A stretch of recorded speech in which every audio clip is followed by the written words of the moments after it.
सनोली यमुना नदी में यमुना नदी का जल स्तर धीरे धीरे बढ़ोतरी की ओर है।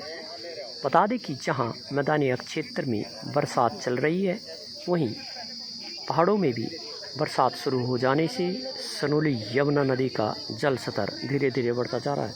वहीं आज यमुना नदी में स्नान करने को लेकर भी बड़ी संख्या में श्रद्धालु यमुना पर स्नान कर रहे हैं। वहीं स्नान के साथ पूजा अर्चना भी कर रहे हैं, जिसमें श्रद्धालुओं ने आज सुबह से ही बड़ी संख्या में यमुना नदी पर स्नान करने पहुंचे हैं।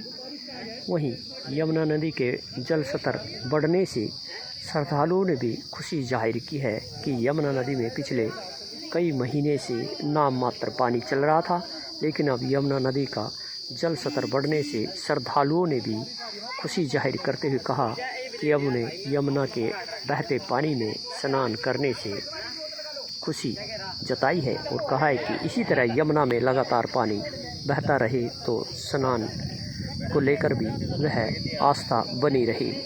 बड़ी संख्या में जहां श्रद्धालु अक्सर यमुना नदी में यहाँ अमावस्या पूर्णमासी के साथ साथ रविवार को भी वह अन्य धार्मिक आयोजनों के दौरान यमुना पर स्नान करने के लिए श्रद्धालु आ रहे हैं। और आज फिर छोटे छोटे बच्चों को लेकर भी श्रद्धालु यमुना नदी में स्नान करने पहुँचे हैं।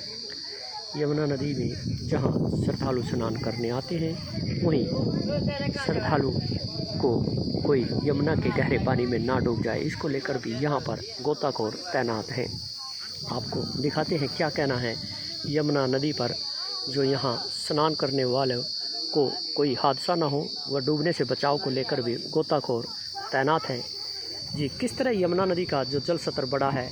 आज जल वर्षा हो रही ना, बारिश के कारण जल तो बढ़ेगा ही। देखो टाइम आ गया जी। अब कावड़ का सीज़न भी शुरू होने वाला है, इसको लेकर भी सुरक्षा व्यवस्था को लेकर भी यहाँ पर आपकी अक्सर कई सालों से यहाँ पर ड्यूटी रहती है कि कोई स्नान करते हुए ना डूब जाए। जी। इस साल अभी तक क्या प्रबंध की तैयारी की जा रही है? ये अब की बार भी ड्यूटी तो है जी, 25 लड़कों की अब की बार भी है, लेकिन संडे में भी हम यहाँ पे रहते हैं, मेला वेला लगता है। हाँ, श्रद्धालु स्नान करने आते हैं, इनको लेकर आप? जी, के बचाव के लिए यहाँ रहते हैं, तैनात रहते हैं गोताखोर।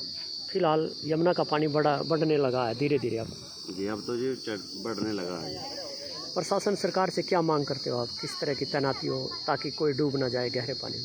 बस जी, हम तो ये जाना कि परमानेंट के लिए हो जाए, और यहाँ गोताखोर की ज़रूरत है, बहुत की ज़रूरत है। जी, यहाँ पर 27 गोताखोर लगाए जाए जो यहाँ पर प्राइवेट आदमी रहते हैं उनको। जी, 5-4 लड़के कर जी परमानेंट के लिए हो जाए, कोई हादसा ना हो यहाँ। अक्सर हर साल यहाँ पर करीब दर्जनों युवक या श्रद्धालु डूब जाते हैं, इनको आप बचा मान के चलो 40-50 आदमी नॉर्मल सी बात है, साल में डूब जाए। और बचाने को लेकर भी आप काफ़ी लोगों को बचाते हैं। कावड़ में हमारी ड्यूटी लगे, कावड़ में एक भी नहीं डूबता, कावड़ जितनी हमारी वो ड्यूटी लगे उसको लेकर तैनात है यमुना पे। क्या नाम है आपका? मेरा नाम साजिद है जी, साजिद गोताखोर। ठीक है।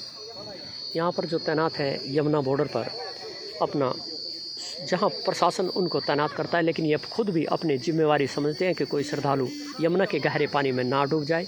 वहीं इन्होंने मांग की है कि सरकार उन्हें अगर अपना 27 यहाँ पर लगाते हैं, उनको नौकरी देते हैं, तो वह यमुना के अंदर जो इस तरह अनेक डूब जाते हैं, हादसे होते हैं, उससे बचाव होगा और उनकी सुरक्षा को लेकर वैसे भी यह आगे भी इसी तरह प्रशासन के तो सहयोग करते हैं, वैसे भी अपने यहाँ पर जब भी श्रद्धालु कोई स्नान करने आते हैं तो उनको बचाव को लेकर अपनी जिम्मेवारी समझकर यहीं पर तैनात रहते हैं। यमुना भारत न्यूज़ के लिए सनोली से उमेश त्यागी की रिपोर्ट।